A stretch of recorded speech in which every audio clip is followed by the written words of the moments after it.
All right, guys, welcome into another edition of AL.com Recruiting. I'm your host, Simone Eli, alongside, as always, Ben Thomas of AL.com, that covers all the things high school throughout the state of Alabama. And we are joined by a very good friend of both of ours and very well known, not only in Mobile, but throughout the entire state, Randy Kennedy. Randy, thanks so much for joining us today. We're excited to have you on the show.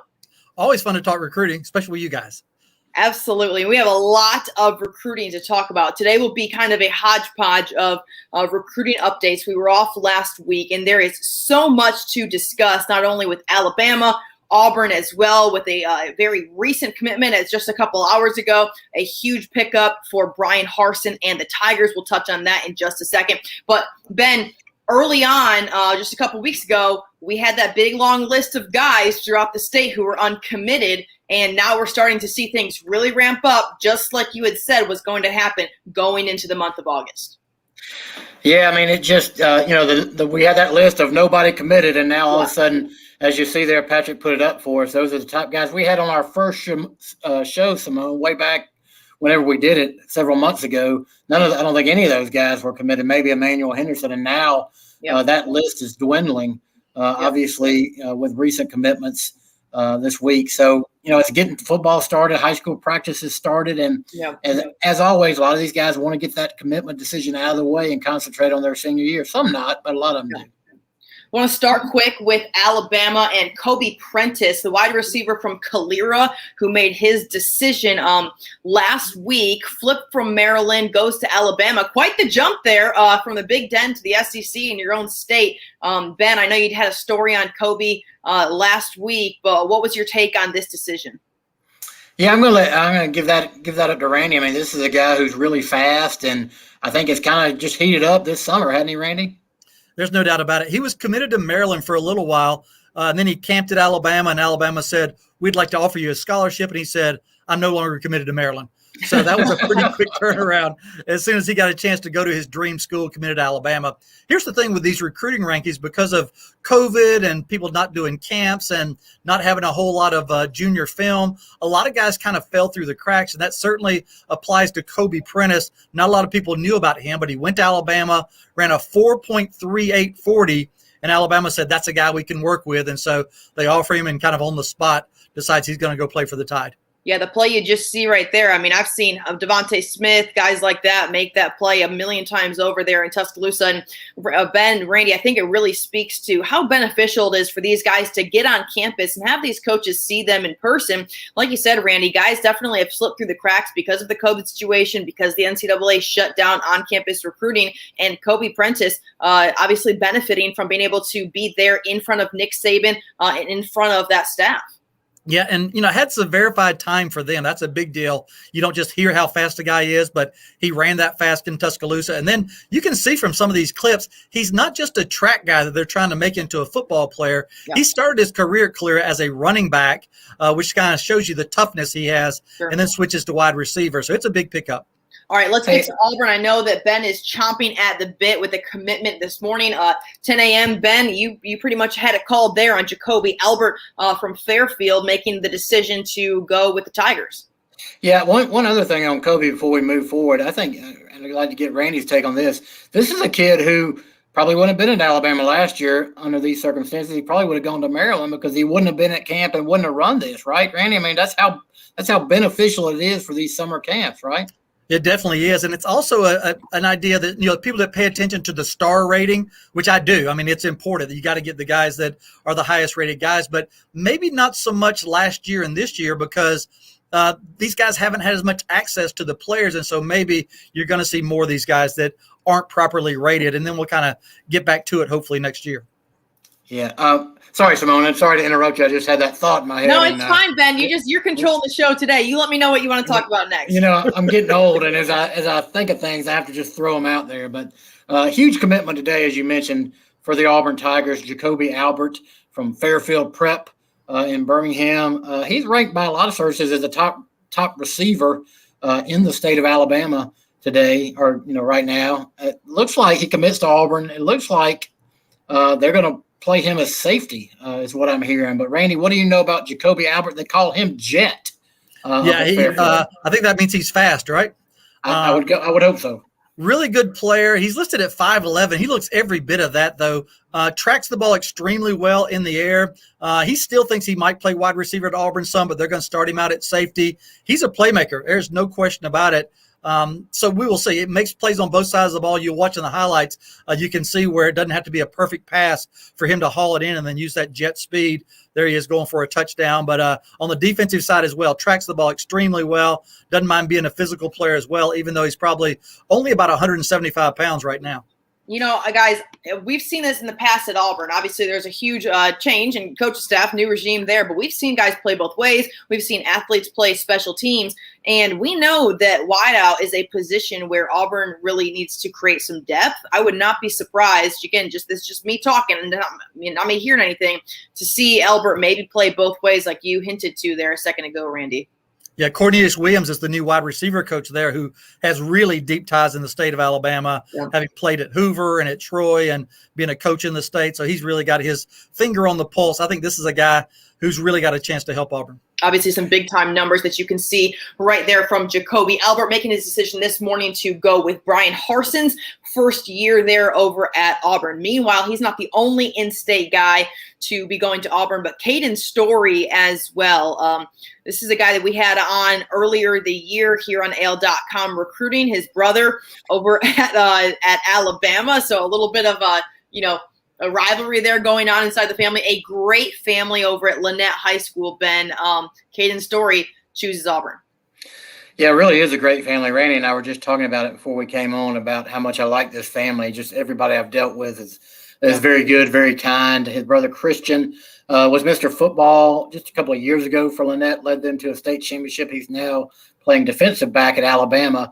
Caden, it came down to, we talked in our last show, it came down to Auburn or UCF. He really didn't have an Alabama offer.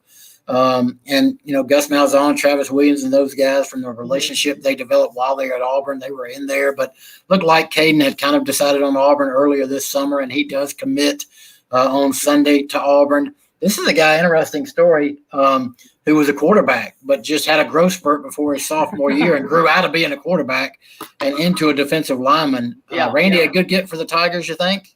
I think it is. And the idea that I've seen him play quarterback a little bit, actually, being at a Lynette game. But, yeah, he kind of grew out of that. You can see his athletic ability. And here's the cool thing, that he and Christian have a chance to be the first brothers since 1990 to play on opposite sides in an Iron Bowl game. That would be Lamar Rogers and his brother Michael Rogers, who played linebacker at Alabama. So those two guys could literally be on opposite sides of the field in the Iron Bowl, which would really be rare in this state. Randy spitting the history there with the Iron Bowl. Obviously, a guy who's very well versed when it comes to Alabama and Auburn. All right, Ben, we're going to move forward a little bit and talk about Tre'quon Fegans. A very interesting story with the Fegans. We have Thompson High School next to his name. We have not seen that throughout his entire career. He's been at Oxford as long as Keith Etheridge was at Oxford. Now he is transferred over to Thompson. Obviously, we're very well aware of how good Thompson High School is, but he is committed to the U. Yeah, I mean, he chose them, I guess, late last week. I don't know how much Alabama is in it with him. I mean, this guy's a great defensive back. Helped Keith Etheridge in Oxford to the state championship over Spanish Ford a couple of years ago. I actually talked to Coach Etheridge, who's now at Auburn, about him just last week, and he said, man, this is one of my favorite kids ever. I can't say enough good things about him. And if you talk to the Thompson coaches, Mark Freeman, the head coach, Sean DeFore, the defensive coordinator, in just a short time they've had him. I mean, he basically transferred there this summer. They rave about him. Coach Freeman told me last week that he's one of those guys that you don't see very much anymore that can, if he wants to lock down a receiver, he'll do it, but he also can bait a quarterback into thinking the guy's open and then moving in for the interception. But if he sticks with the U, this is going to be a good pickup for them in Miami, right, Randy? No doubt about it. And when you look at him, he's got that rare trait. You talk to any coach, he is a 6'2" cornerback. And you just don't see that. I mean, you can be a great cornerback and be 5'11". He's 6'2". He's got long arms. And like Ben said, has the ability to play one-on-one and kind of lock down a side of the field. That's what makes him special. Yeah. Guys, want to touch briefly on a couple of in-state guys headed to South Alabama and UAB. Ben, guys you had listed as recent commitments. Taven Curry of Robertsdale headed to UAB. And you're going to have to help me out again with Caldwell's first name. Ben, or Randy, I know you knew it as well over at Elba. He's headed to South. I'll let Randy handle the Elba one. I think that is Cristal. Who is a hard-hitting linebacker from an Elba program that has produced some really good players over the years, including Ronald McKinnon, who was one of the all-time great linebackers in the state of Alabama, played at North Alabama, then many years in the NFL. So going to South Alabama, the Jags under Kane Womack really starting to get some traction on the recruiting trail. Yeah, and Taven Curry is the other one, Simone. He's Robertsdale running back, and probably a guy not many people know about. I mean, Robertsdale – let's just say it as it is. They've not been very good in that tough Class 6A Region 1 with Spanish Fort, Saraland, and those teams. But this guy is a good player, and I think, if he stays healthy, we're going to hear a lot about him and maybe even get some more offers this fall. But if UAB can hold on to him, I think this is a very good get for Bill Clark and those guys. So a lot of in-state guys staying in-state, going to South Alabama, UAB, Alabama, Auburn. We've definitely seen commitments ramping up as the school year approaches, and of course the regular season for the high school season and college as well. Ben, anyone before we move forward, anyone else, Randy as well, that you guys kind of have your eyes on recruiting-wise, kind of waiting to see how things are going to go here, maybe in the next month or so before the season really kicks off? Yeah, well, I'll take one, and I'll let Randy take one if he has them. But Justice Finkley, I'm interested in what happens with him. He's the Hewitt-Trustful defensive lineman who has Alabama, Michigan, and Colorado as his is that right? Did I get that? No, Alabama. Yeah, I guess that's right. As his top three. Yeah. Really smart guy. His mom's a doctor. He wants to be a doctor at some point. So I'm interested to see where he ends up. I'm a big fan of Justice Finkley. When you watch him play, he is relentless. Every single play, he's playing like this is the last play I'm ever going to play. I think he's going to end up at Alabama. The other guy that's uncommitted that we had on the list there, Curtis Perry from Montgomery. I'm going to be interested to see how that plays out. See how his senior year goes. We've known about him, Ben, for about 3 years now. He's been on the recruiting trail that we've known about his name. A little bit undersized as a defensive lineman. Auburn's recruiting him hard. Alabama's pursuing him. Going to be interesting to see where he ends up. One correction on, I knew that was wrong. A lot of people had Justice Finkley going to Michigan, but Michigan did not make his top three. It was Alabama, Texas, and Colorado that are his top three. So I was a little confused there. But, yeah, Curtis Perry, we've seen him locally down here on the coast against Saraland and some teams. He's a monster. And so he's released a top 10. Most teams are in it. Who knows how he's going to narrow it down. But those are the two guys really at the top of the list as we move forward. And, of course, any of these guys, as we know, until they sign likely in December, anything can happen. So you may see some changes there. But those two guys, Curtis Perry and Justice Finkley, are certainly on everybody's radar. So like we said a second ago and a couple times in the show already, things really ramping up. And Ben, last week you shared a story. Was it just a couple days ago? I get my days, confused here right now in August. But Shemar James over at Faith Academy, no longer at Faith Academy. This is something that we had discussed a week ago. Maybe that's what I'm thinking of. Is committed to Florida. What is the latest on Shemar James leaving Faith Academy and changing high schools at the 11th hour? Yeah, I mean, it's kind of been a wild story. You just saw the graphic that Patrick had up there that had Shemar in there. Probably next week he won't be in that graphic because he's no longer an Alabama player, a state of Alabama high school player. It's just weird. He was at Media Day. You guys were both at our Mobile County Media Day just 2 weeks ago, really, representing Faith Academy. Everything seemed great. He's excited about Faith Academy, but almost overnight, Jack French said that changed, and I believe it's all about him wanting to graduate early. At private schools, they don't really necessarily afford you that opportunity. The schedules don't match up usually with public schedules. Mm-hmm. So usually that's not an option in private schools. I believe that somebody got in his head and say, look, you need to graduate early. And so his whole quest, I think, has been, I got to go somewhere where I can graduate early. And I think he looked at a couple of places around Mobile. Faith Academy, for those who might be listening to Alaska or wherever, is in Mobile, Alabama, if you didn't know that. But I think he looked around at some options. And then just this week, he announced that he had withdrawn from Faith Academy and enrolled in Navarre, Florida. High school for his senior year. He's obviously, I assume we mentioned, he's a Florida commit. Alabama's still been on him. I think they're still after him. So it's an unfortunate story for those of us that cover high school football in the state, because he's obviously a great player and a really good guy. But it's been weird to follow, hasn't it, Randy? It's disappointing, the whole situation, because it used to be that every once in a while you get a guy who graduated early and went to college early because that's just what they wanted to do. And these days, it's the exception if you stay for your whole senior year of high school, which to me just seems like a terrible development. And in this case, Shemar James almost feeling like he almost got forced to leave Faith Academy because he couldn't graduate early there. So he goes to the state of Florida, to Navarre High School, which, by the way, is the alma mater of Auburn center Nick Braun. So they've got a good program over there, but the whole thing is just sort of disappointing to me. Well, speaking of people leaving early, we have seen a new development, one that I think we might, maybe all three of us have a similar opinion on. Maybe we don't. I'm interested to hear what you guys have to say about this. But a big-time player out of Texas, Ben, I know you have the details on this, but Quin Ewers, is that how you say his name? Yeah. Is going to completely forego his senior season and go to Ohio State because of the name, image, and likeness ruling that is now going to allow college athletes to make money off of, you name it, sponsorships, endorsements. We see it every single day. Something get announced. Bryce Young over at Alabama is making almost 7 figures. I've never made 7 figures in my life. I don't know about y'all, but I never played a snap at Alabama, not a meaningful snap, rather. He's about to make $800,000 plus. Ewers probably already has deals in motion.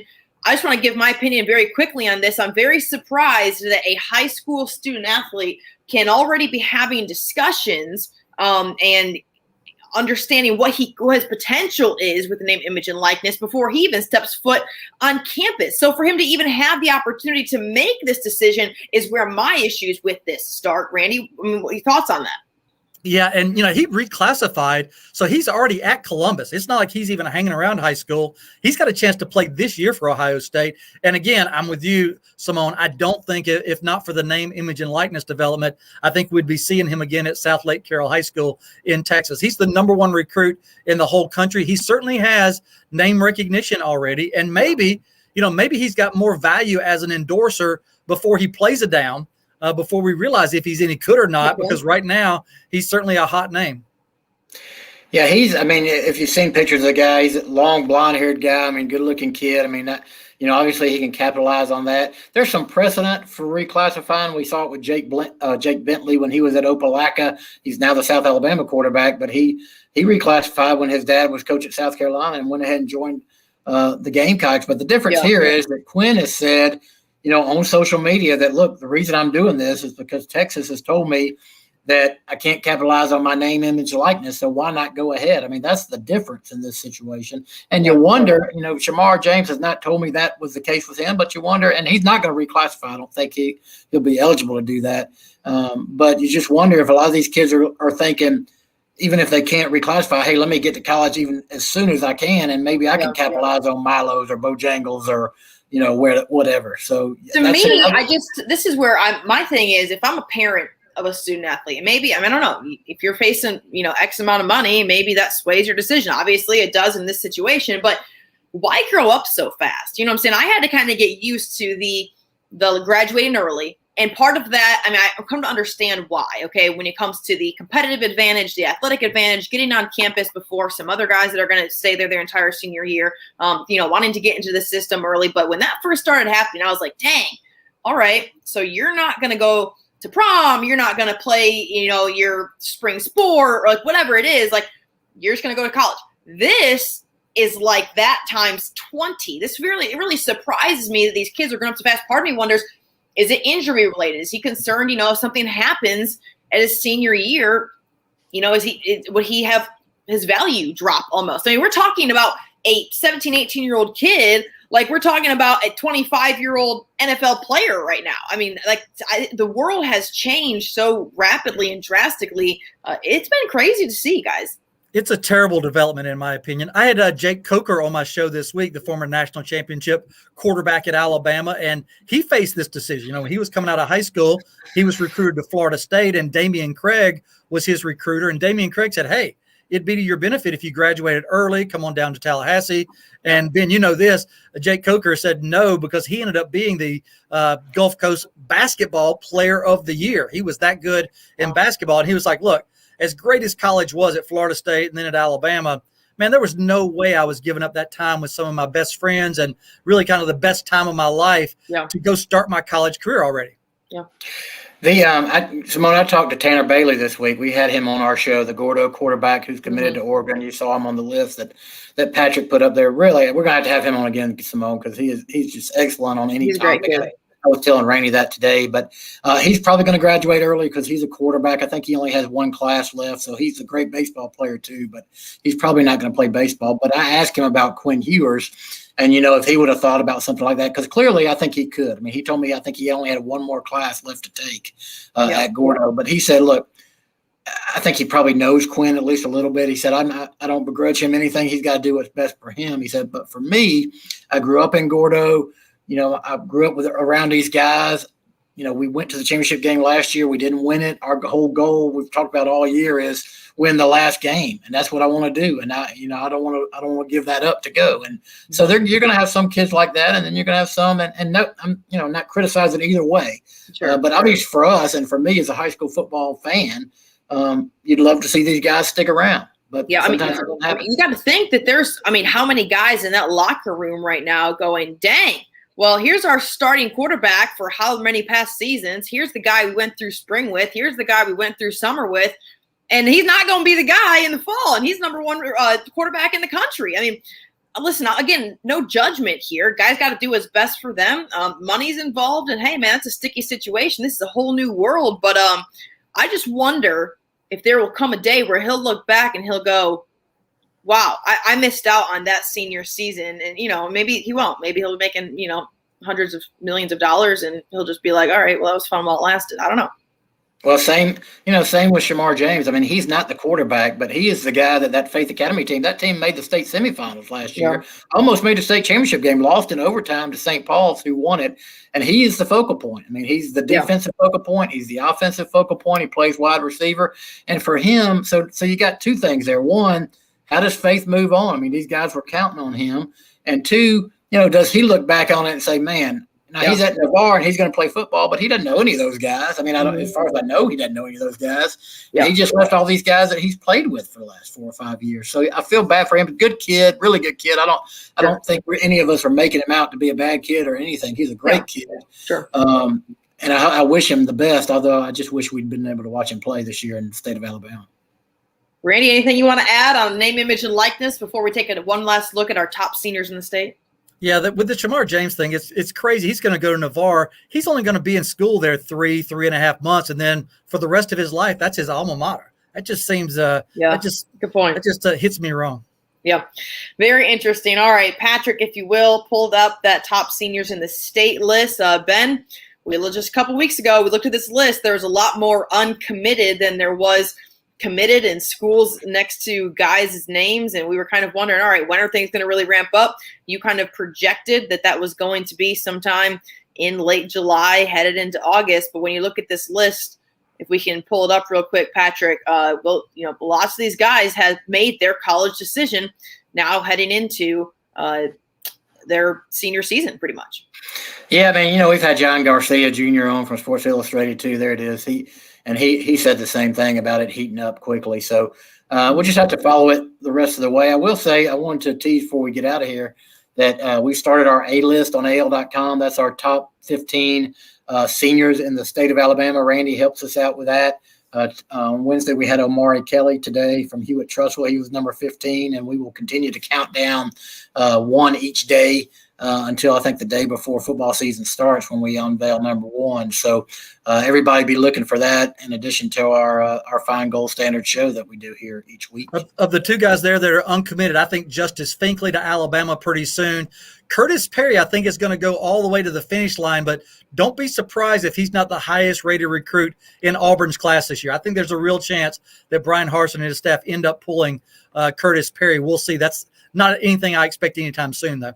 All right, guys, fall camp underway already. Before I let you go, give me your biggest storyline from the Mobile County area. What team you expect to be a huge shocker going into this high school football season?